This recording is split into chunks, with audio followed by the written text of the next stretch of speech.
नमस्कार, मैं राहुल कुमार सिंह हमारे YouTube चैनल ओमेगा क्लासेस में आप सभी का स्वागत करता हूं।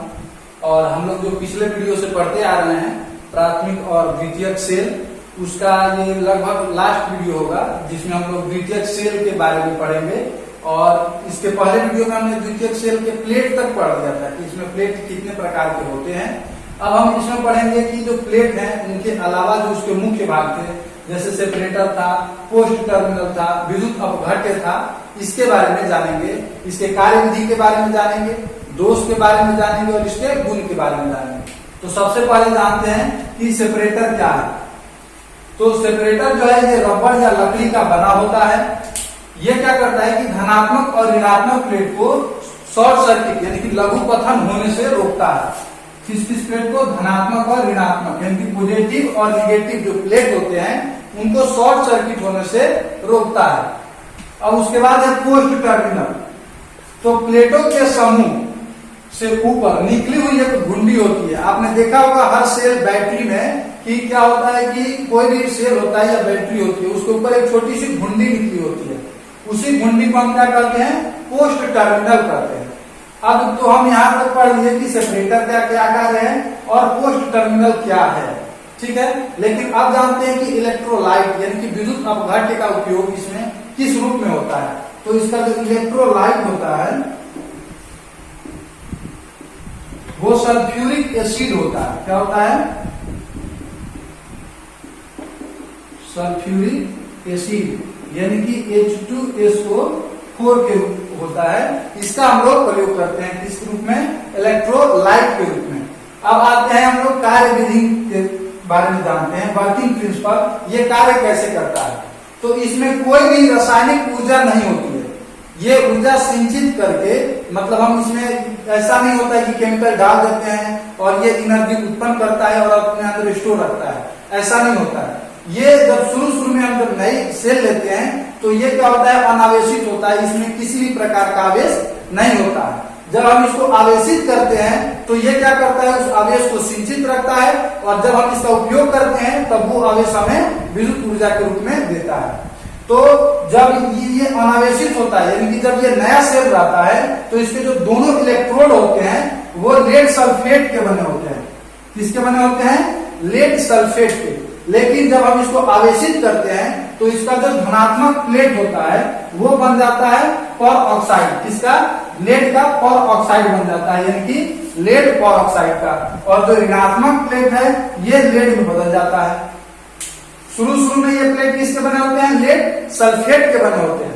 लेकिन जब हम इसको आवेशित यानी कि जब चार्ज करते हैं तो इसका जो पॉजिटिव टर्मिनल, पॉजिटिव प्लेट जो होता है, धनात्मक प्लेट, ये बदल जाता है लेड पर ऑक्साइड में और जो ऋणात्मक प्लेट होता है वो बदल जाता है लेड में। अब देखिए, अब कह रहा है कि चार्जिंग के समय जब हम इसको चार्ज करते हैं तो इसके अंदर कुछ केमिकल रिएक्शन होते हैं, वो अलग अलग प्लेट में अलग अलग प्रकार से होती है। तो ये जो स्टेप है ये चार्जिंग का है, यानी कि जब ये चार्ज होता है तब का है। तो चार्जिंग के समय क्या रहता है? लेड सल्फेट रहता है यानी कि PbSO4 रहता है और सल्फेट यानी कि SO4 और वाटर H2O, ये तीनों मिल करके क्या बनाते हैं? लेड पर ऑक्साइड यानी कि PbO2 और H2SO4 बनाते हैं, ठीक है। ये कौन सा प्लेट होता है? तो ये पॉजिटिव टर्मिनल होता है, पॉजिटिव प्लेट। ये इसका जो धनात्मक प्लेट है ये किसका बना होता है? लेड सल्फेट का। वो क्या करता है कि सल्फेट और जल के साथ अभिक्रिया करता है, रिएक्शन करता है और लेड पर ऑक्साइड और सल्फ्यूरिक एसिड H2SO4 बनाता है। इसका जो निगेटिव प्लेट होता है, कौन सा प्लेट होता है? Negative plate. तो ये भी लेड सल्फेट का बना होता है यानी कि PbSO4 का बना होता है। अब क्या होता है कि ये हाइड्रोजन के साथ अभिक्रिया करता है, रिएक्शन करता है और ये बना देता है प्योर लेड यानी कि Pb और सल्फ्यूरिक एसिड H2SO4 के रूप में चेंज हो जाता है। फिर एक बात जानते हैं कि दोनों प्लेट जो होते हैं वो लेड सल्फेट के बने होते हैं, लेकिन पॉजिटिव प्लेट चार्जिंग के समय सल्फेट के साथ और जल के साथ अभिक्रिया करके लेड पर ऑक्साइड और सल्फ्यूरिक एसिड बनाता है। और निगेटिव प्लेट लेड सल्फेट का जो बना होता है वो हाइड्रोजन से अभिक्रिया करता है और लेड और सल्फ्यूरिक एसिड बनाता है। ये कब के बाद है? तो ये जब चार्जिंग करते हैं हम लोग, जब हम इसको चार्ज करते हैं तब का बात है। अब आते हैं डिस्चार्जिंग के समय में, यानी कि हम जब इसको क्या करते हैं, डिस्चार्ज करते हैं, तो ये कैसे कार्य करता है।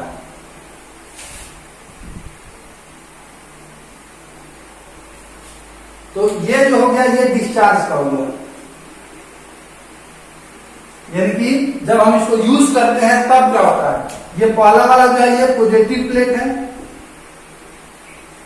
ये किसका बना है, लेड पेरोक्साइड का। चार्ज होने के बाद ये प्लेट किसका बन गया है, लेड पेरोक्साइड का।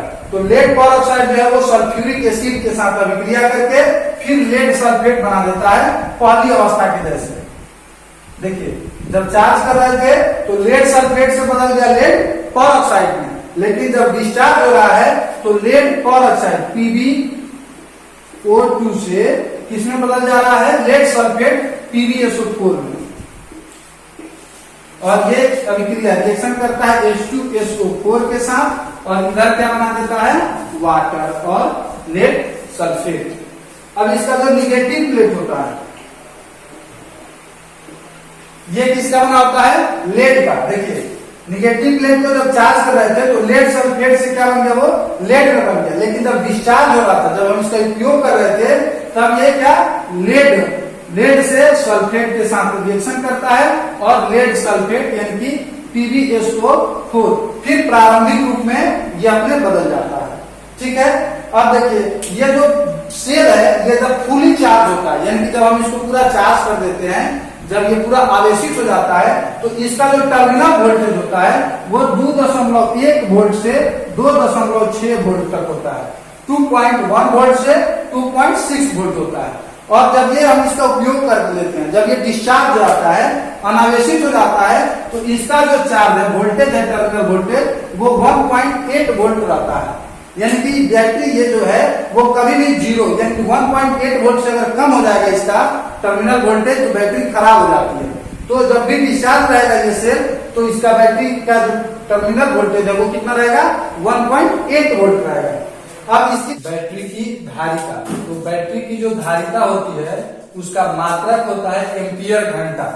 उसका क्या मात्रक होता है, एम्पियर घंटा, किसी भी बैटरी की। अब जो सेल हो गया, सेल की धारिता निम्न बातों पर, यानी कि जो भी सेल है उसकी धारिता किसमें है, एम्पियर घंटा में है, और वो किन किन बातों पर निर्भर करता है। धारिता, सेल की धारिता एम्पियर घंटा होती है, जो निम्न बातों पर निर्भर करती है। किस किस बात पर निर्भर करती है, तो पहली प्लेट की माप पर, यानी कि प्लेट जितना बड़ा होगा उसकी धारिता उतनी अधिक होगी। दूसरा है प्लेट की संख्या पर, यानी कि अगर प्लेट की संख्या, नंबर ऑफ प्लेट्स ज्यादा होंगे तो उसकी जो धारिता कैपेसिटी होगी वो ज्यादा होगी। तीसरी बात कर रहे हैं कि सक्रिय पदार्थ की मात्रा, यानी कि जो भी उसमें इलेक्ट्रोलाइट्स है अगर वो अधिक मात्रा में है तो उसकी कैपेसिटी क्या होगी, ज्यादा हो जाएगी। उसके बाद कर रहा है अपघट्य की सांद्रता, यानी कि अगर उसका कंसंट्रेशन, अगर जो भी इलेक्ट्रोलाइट है वो ज्यादा कंसंट्रेटेड है तो भी उसकी धारिता क्या हो जाएगी, बढ़ जाती है। अब कह रहा है कि धनात्मक पट्टियों की तुलना में ऋणात्मक पट्टियों की संख्या हमेशा एक ज्यादा होती है। क्या कह रहा है कि धनात्मक पट्टियों की तुलना में ऋणात्मक पट्टियों की संख्या एक अधिक होती है। कितनी अधिक होती है, एक अधिक होती है। यानी कि अगर 9 प्लेट की बैटरी है तो 4 प्लेट जो होंगे वो धनात्मक प्लेट होंगे और 5 प्लेट जो होंगे वो ऋणात्मक प्लेट होंगे। उसके बाद क्या कर रहा है कि विद्युत अपघट्य इसमें जो होता है उसका तापमान कितना होता है, तो 27 डिग्री सेल्सियस तक ही रहना चाहिए। यानी कि जब हम उसको चार्ज करते हैं या डिस्चार्ज करते हैं तो उसका टेम्परेचर जो है वो एनी टाइम यानी कि 27 डिग्री सेल्सियस होना चाहिए। उसके बाद क्या कर रहा है कि अपेक्षित घनत्व, जो भी सेल होता है उसका अपेक्षित घनत्व कितना होना चाहिए, तो 1.25 से, यानी कि उसमें 0.01 बढ़ भी सकता है और 0.01 घट भी सकता है। उसके बाद कह रहा है कि ये जो सेल है इसमें कुछ दोष होते हैं। कोई भी सेल, ये जो सेकेंडरी सेल है इसमें दोष होता है। तो इसका क्या दोष है, इसके मुख्य 3 दोष होते हैं। पहला होता है हार्ड सल्फेशन, दूसरा होता है बकलिंग और तीसरा होता है आंशिक लघुपतन, यानी कि पार्शियल शॉर्ट सर्किट। अब हम सबसे पहले जानते हैं हार्ड सल्फेशन, यानी कि सल्फेशन के बारे में जानते हैं।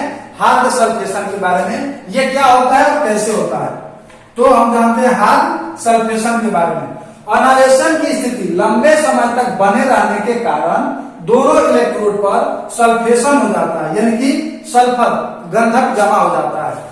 यानी कि जब ज्यादा समय तक हमारी बैटरी डिस्चार्ज है, सेल डिस्चार्ज है और ज्यादा दिनों तक अगर हम इसे ऐसे छोड़ देते हैं तो क्या होता है, इसके जो दोनों इलेक्ट्रोड्स होते हैं उन पर सल्फर जमा हो जाता है, जिसे हम क्या कहते हैं, सल्फेशन कहते हैं।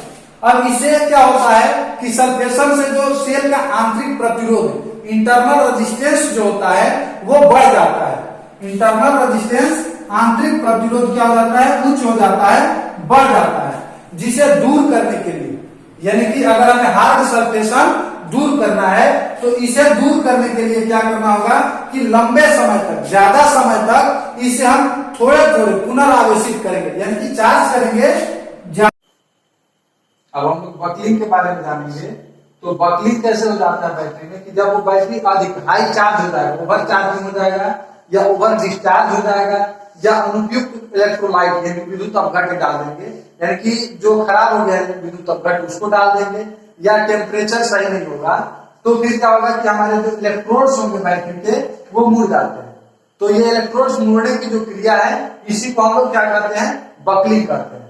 उसके बाद है आंशिक लघुपतन, यानी कि आंशिक लघुपतन में क्या होता है कि इलेक्ट्रोड से गिरने वाले इलेक्ट्रोड्स जो होते हैं उनसे कुछ तलछट निकलता है और वो तलछट जो होते हैं वो आपस में मिल जाते हैं दोनों सिरे के, यानी कि धनात्मक प्लेट के और ऋणात्मक प्लेट के, और दोनों प्लेट मिलकर के अपने आप में शॉर्ट सर्किट कर देते हैं, लघुपतित कर देते हैं एक दूसरे को, धनात्मक प्लेट को और ऋणात्मक इलेक्ट्रोड दोनों को क्या कर देते हैं, लघुपतित कर देते हैं। अब क्या होता है कि अगर हम सेल को चार्ज करते हैं या सेल को का यूज करते हैं कि जब डिस्चार्ज करते हैं तो उसमें क्या होता है कि उसमें ऊष्मा उत्पन्न होने लगती है, जैसे कि बाकी शॉर्ट सर्किट लघुपतन में होता है। तो इस प्रकार से क्या होता है कि जब बैटरी सेल गर्म हो जाता है तो उसको दूर करने के लिए हम उस पुराने सेल के हम क्या करते हैं, जो पुराने सेल होते हैं उनको नए सेल से हम रिप्लेस कर देते हैं। उसके बाद हम बात करते हैं दक्षता के बारे में, इफिशियंसी के बारे में। तो जो भी सेल है इसकी दक्षता दो प्रकार से ज्ञात की जाती है। पहली क्या है कि पहली दक्षता जो होती है उसको हम AH दक्षता के नाम से जानते हैं। क्या कहते हैं, AH दक्षता, यानी कि एम्पियर आवर दक्षता। इसमें क्या होता है कि आउटपुट इन AH डिस्चार्ज, यानी कि जितनी एम्पियर आवर की पावर हमें यूज करते वक्त मिलती है वो ऊपर लिखते हैं, और जितनी हम चार्जिंग करते समय एम्पियर आवर देते हैं पावर को, उन दोनों का हम रेशियो निकालते हैं और जो भी हमारा वैल्यू आता है वो हमारा AH दक्षता होता है, यानी कि एम्पियर आवर एफिशिएंसी होती है। दूसरा क्या होता है, 8 वाट आवर दक्षता। इसमें क्या होता है कि AH दक्षता में मल्टीप्लाई कर देते हैं हम एवरेज वोल्ट्स ऑफ डिस्चार्ज, यानी कि जब हम यूज करते हैं उस समय जो हमारा एवरेज वोल्टेज मिलता है और जब हम चार्ज करते हैं उस समय जो एवरेज वोल्टेज मिलता है, दोनों के मल्टीप्लाई, दोनों के एवरेज को मल्टीप्लाई कर देते हैं किससे, AH दक्षता से। और एक लास्ट बात है कि जो AH दक्षता होती है वो वाट आवर दक्षता से ज्यादा होती है, यानी कि वाट आवर दक्षता जो होता है वो AH दक्षता से कम होता है।